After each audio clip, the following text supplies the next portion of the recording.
Yo voy a presentar brevemente un trabajo que hizo Fiel en el bienio 2011-2012, que se refiere, el trabajo en general se refiere a eficiencia del Estado. Tratamos de analizar la eficiencia del gasto público, sobre todo en los aspectos de gasto social. Dentro del gasto público, una parte sustancialmente importante, hoy en torno del 6% del PBI, pertenece al gasto en educación. Para el análisis que voy a presentar, reunimos un equipo de 6 expertos, la mayoría economistas, así que sepan disculpar si hay alguna precisión del lenguaje que no es la exacta. ¿Cómo encaramos este trabajo? Tomamos todo el gasto público y lo diferenciamos en insumos, procedimientos, productos y resultados. En el caso de la educación, el insumo es el gasto público como porcentaje del PBI. Un ejemplo de procedimiento es la organización al interior de las escuelas. El producto es, por ejemplo, una tasa de escolaridad o la tasa de progresión del primario al secundario. Y el resultado es un impacto de más largo plazo que tiene que ver, por ejemplo, con la generación de competencias en los alumnos, pero también y sobre todo con la posibilidad de generar una igualación de oportunidades para el progreso social. Entonces tomamos el gasto, hicimos esa distribución y nos planteamos trabajar con un conjunto de países, porque nuestro abordaje fue de comparación entre países, con un conjunto de 124 países.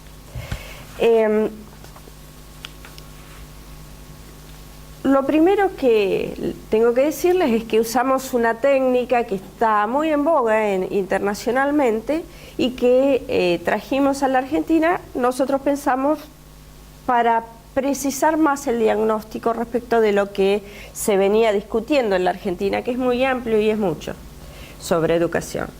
Entonces, los resultados que yo les voy a mostrar son los resultados de una comparación internacional hechos a través de un método matemático que lo que hace es fijarse quién en el mundo aplica el gasto a obtener resultados en educación con el mejor nivel respecto de otros comparables porque gastan lo mismo. Corregido todo esto por los niveles diferentes socioeconómicos que tienen los países. Este trabajo, que se llama comparación por envolvente de datos, lo que hace es fijar una frontera. En esa frontera, los países que están en esa frontera son países que tienen prácticas que existen, o sea, nos estamos comparando no con una teoría, nos estamos comparando con una experiencia de todos los días en educación. Los países que están en la frontera toman el valor 100%, son los más eficaces en términos de la práctica que está hoy disponible, y medimos a la Argentina respecto de el 100% que le corresponde para su nivel de uso de los insumos. O sea, la medimos en términos de sus comparables. No la medimos respecto de Estados Unidos o de los mejores países en Europa, sino que la medimos respecto de sus comparables. Le construimos sus comparables.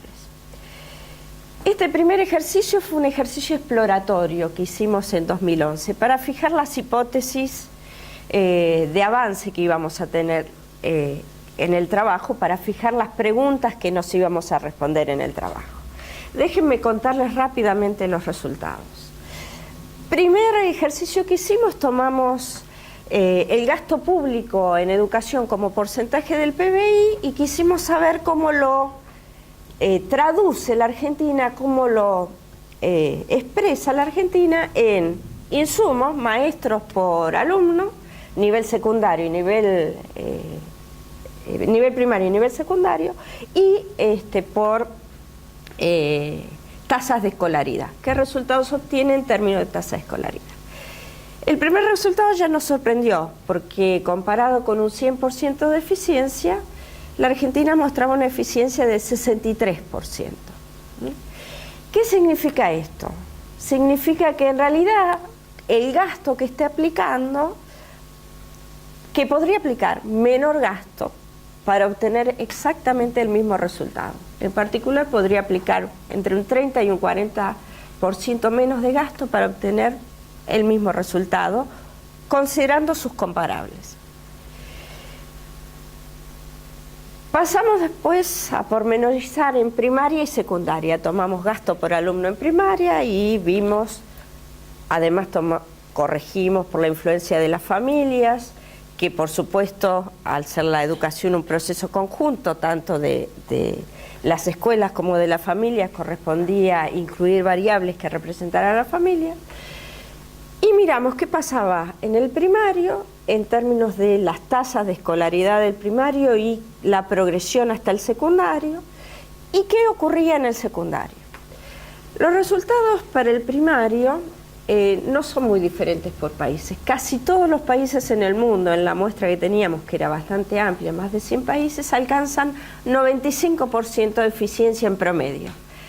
Los países del mundo sabemos, ya aprendimos cómo producir alumnos del colegio primario. El tema de la calidad lo voy a dejar para el final.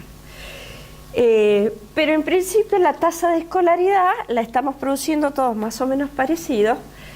Lo que yo esperaba, sinceramente, mi expectativa para la Argentina era que no se ubicara en el 95%. Después de más de 100 años de tener organizado el sistema educativo, yo esperaba que la Argentina estuviera en el 100%, o sea que fuera un país de excelencia en la educación primaria, en este nivel tan básico que es el de producir número de alumnos. ¿Está bien?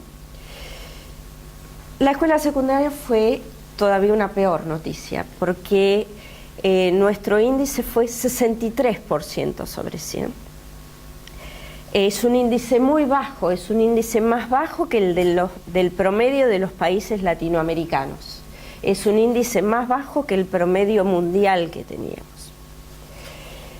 En la educación secundaria tenemos problemas de orden básico. No podemos traducir los esfuerzos del gasto por alumno en una tasa de escolaridad, retención de alumno y progresión al nivel terciario universitario en la medida que lo hacen otros países con el mismo gasto.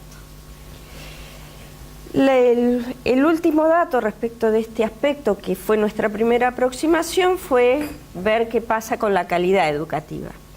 Y ahí hicimos la cuenta con el PISA 2009, que era la última evaluación que estaba disponible, y ahí los resultados son muy semejantes a los que uno lee todos los días en los diarios, en términos de lo grave que es la situación en Argentina comparada en esos exámenes. Para un 100% de eficiencia, la Argentina está en menos de un 50%, un 49% de eficiencia de traducir el gasto y su tasa de escolaridad secundaria en resultados de exámenes PISA. En síntesis, cuando terminamos el primer año de investigaciones, nos parecía que nuestras hipótesis se concentraban a partir de una base en la que el gasto en la Argentina no sabíamos si era alto o bajo. Lo que sí sabíamos es que con ese mismo gasto podíamos obtener resultados mucho mejores de los que estábamos obteniendo sobre la base de países comparables, cosas que son asequibles en la práctica. El segundo aspecto es que los problemas eran crecientes, pasando desde el primario hasta el de calidad educativa, y que tenemos problemas de calidad educativa tanto en el nivel primario como en el nivel secundario, que los problemas de calidad educativa en el nivel secundario son muy graves y serios. Una vez que teníamos este escenario armado, decidimos ir más a los detalles y tratar de entender cuál es el funcionamiento detrás de los exámenes PISA que nos estaban dando esos resultados. Entonces lo que hicimos fue también un análisis comparativo. Todo este trabajo se funda en esta metodología, esta aproximación de comparar países. Lo primero que hicimos fue calcular la variabilidad entre escuelas que aparece ya en los documentos PISA, y en los documentos PISA se llama la atención del caso argentino sobre la variabilidad entre escuelas. La variabilidad de resultados de los exámenes PISA entre escuelas es la más alta del mundo.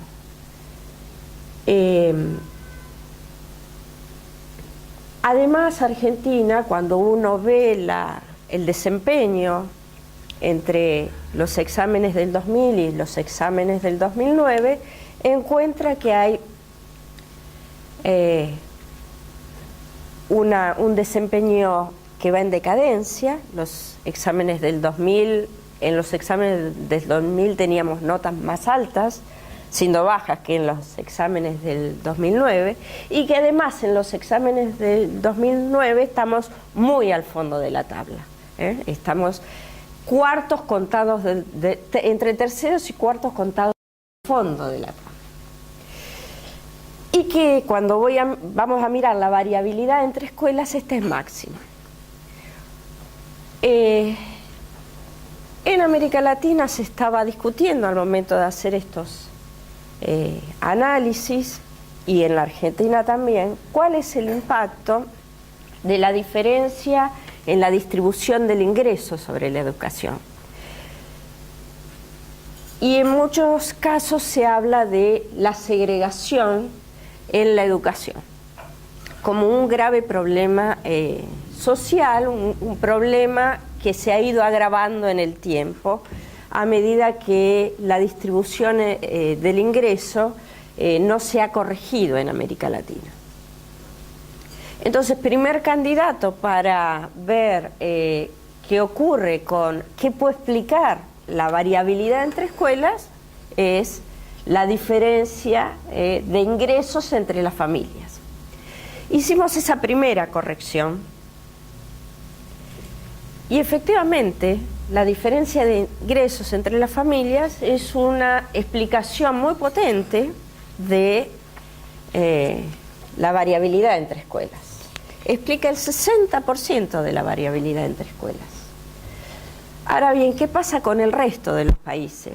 Y de allí, de esa experiencia, podemos tomar un aprendizaje. En el resto de los países que participan en PISA, pasa algo muy parecido estadísticamente. Entre el 50 y el 60% de la varianza entre escuelas es explicada por la diferencia de niveles de ingresos de las familias. Esto significa que si bien la variable nivel de ingresos es una muy buena explicación de qué es lo que está pasando, no es una explicación diferencial de lo que está pasando en la Argentina. La variabilidad responde a la diferencia de ingresos en la Argentina igual que en el resto de los países de la muestra. Es importante, pero no es diferencial. No me explica el comportamiento diferencial que tiene la Argentina en los exámenes. Esa era nuestra siguiente meta, tratar de encontrar en el 40% que nos queda de varianza, cuáles son los factores que explican.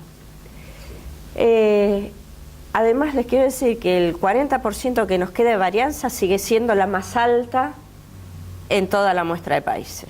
O sea, seguimos teniendo una variabilidad entre escuelas muy alta respecto del resto de los países.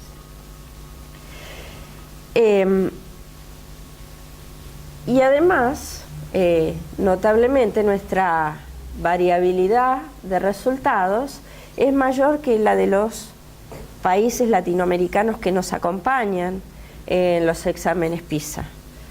Es mucho mayor que la de Chile, es 2 veces y media la de Colombia. Y en esos países, notablemente, cuando corregimos por nivel socioeconómico, la varianza se reduce mucho. Una explicación importante para el caso de Chile son las diferencias entre niveles de ingreso de las familias y probablemente algún tipo de segregación entre escuelas. Lo mismo ocurre con el caso de Colombia. No es lo mismo para el caso de la Argentina. La porción que tenemos sin explicar todavía es muy alta.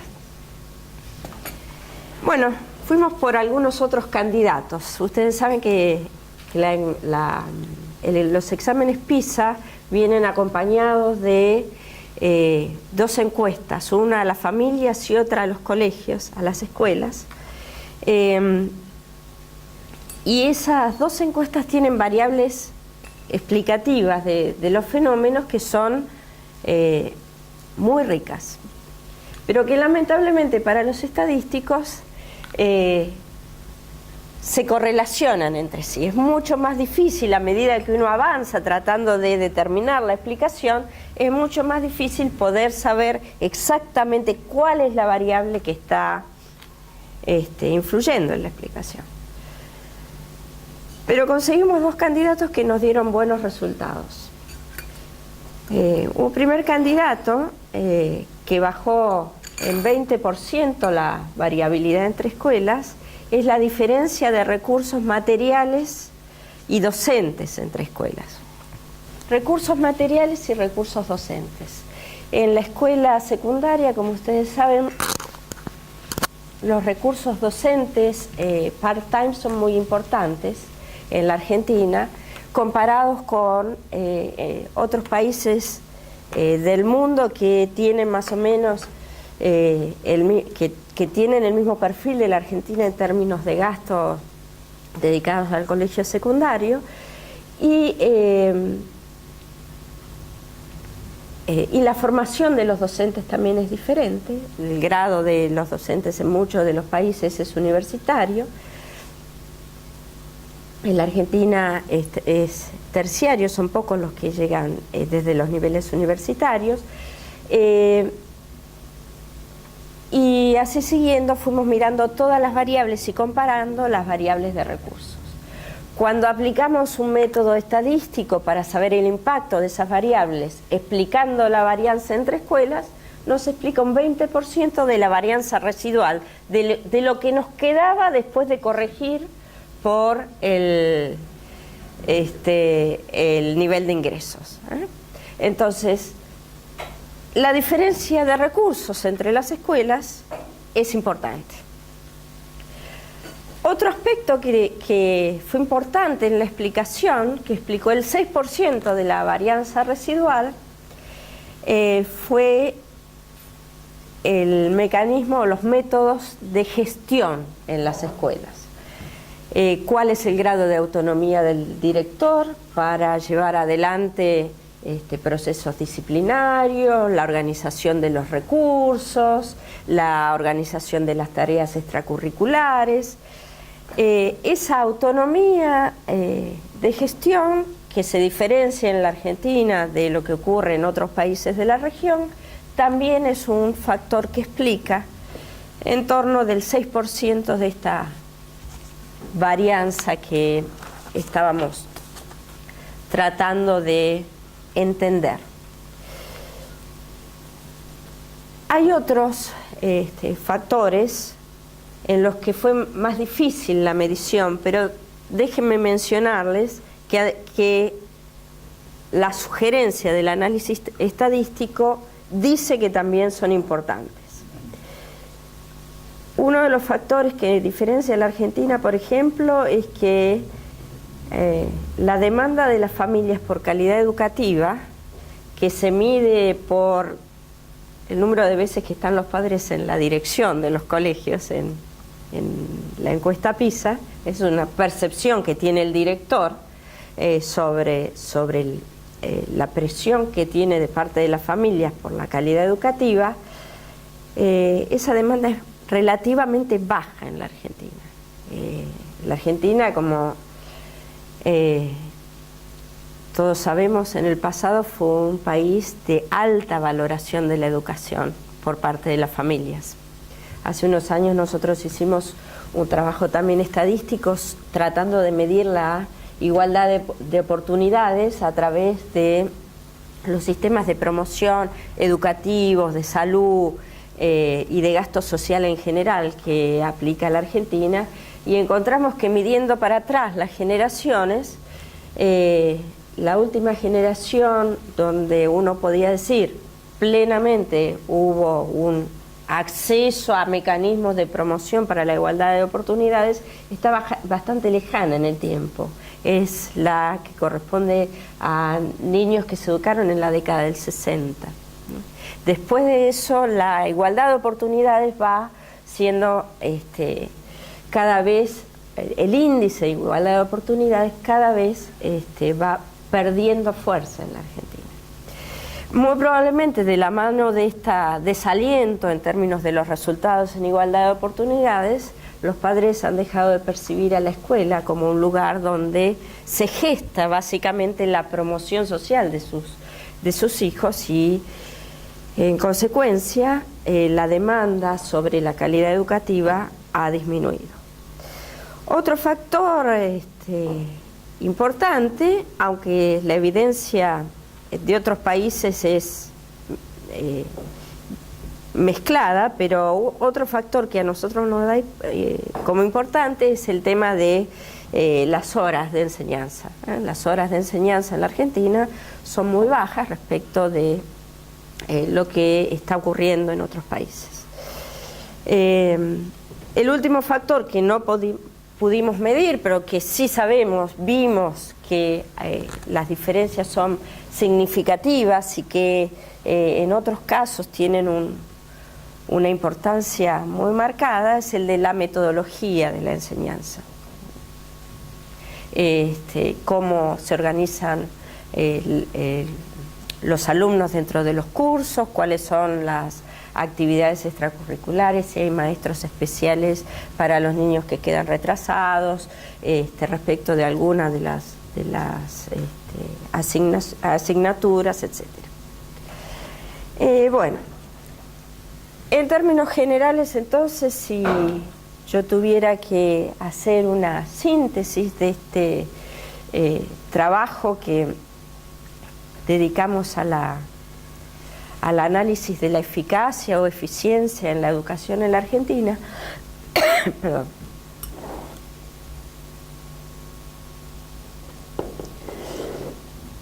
Diría que, en principio, si tuviéramos que armar una agenda de prioridades para darle a un decisor de políticas públicas, el gasto público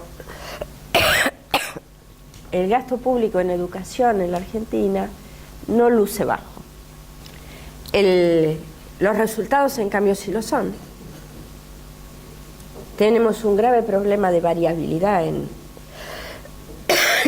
entre escuelas. Las diferencias entre niveles de ingreso, si bien son una parte importante de la explicación, no son la explicación diferencial que explica por qué la Argentina tiene esos resultados respecto de otros países.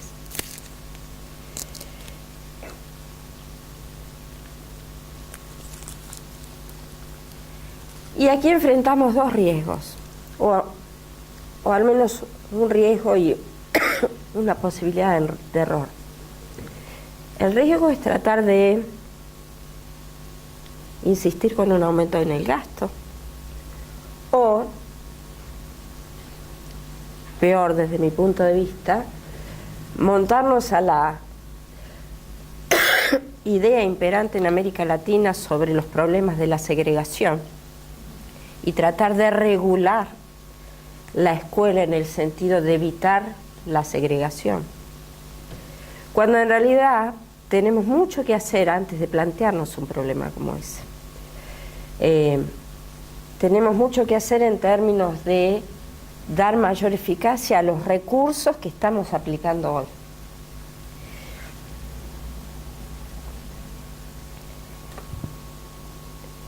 Para terminar, déjenme comentarles qué estamos haciendo hoy en términos de la agenda nuestra de investigación. Uno de los problemas de la falta de competencia que tenemos en nuestros alumnos es que su progresión luego al mercado de trabajo se traduce en una alta tasa de desempleo, una baja remuneración y un futuro en términos de su evolución en el ciclo de vida que es más bajo del que tuvieron sus padres. O sea, estamos involucionando en términos de la igualdad de oportunidades. Entonces, lo que estamos haciendo hoy es hacer un análisis de la interrelación entre competencias y empleo. Y hay dos cosas me gustaría anticiparles. Una es, cuando uno mira sobre todo en el interior de la Argentina, y esto no lo hablé, hay todo un problema regional, además de pobreza, de pobreza regional. Cuando uno mira al interior de la Argentina, se da cuenta que los jóvenes, uno de los primeros empleos que ven como oportunidad es el empleo público, de baja calificación además. Entonces, ese es un llamado a atención en términos de el desaliento a conseguir, a seguir su formación. El otro problema que estamos viendo es el problema de la baja elección que hace, la baja preferencia de los alumnos por las carreras científicas, que es un tema bien conocido en Argentina. Estamos tratando de identificar los problemas de la educación secundaria con los desafíos que plantea el mercado de trabajo y espero que dentro de algún tiempo pueda traer otra vez a la academia, si tienen la gentileza de invitarme, estos resultados que estamos elaborando ahora. Muy bien, muchas gracias.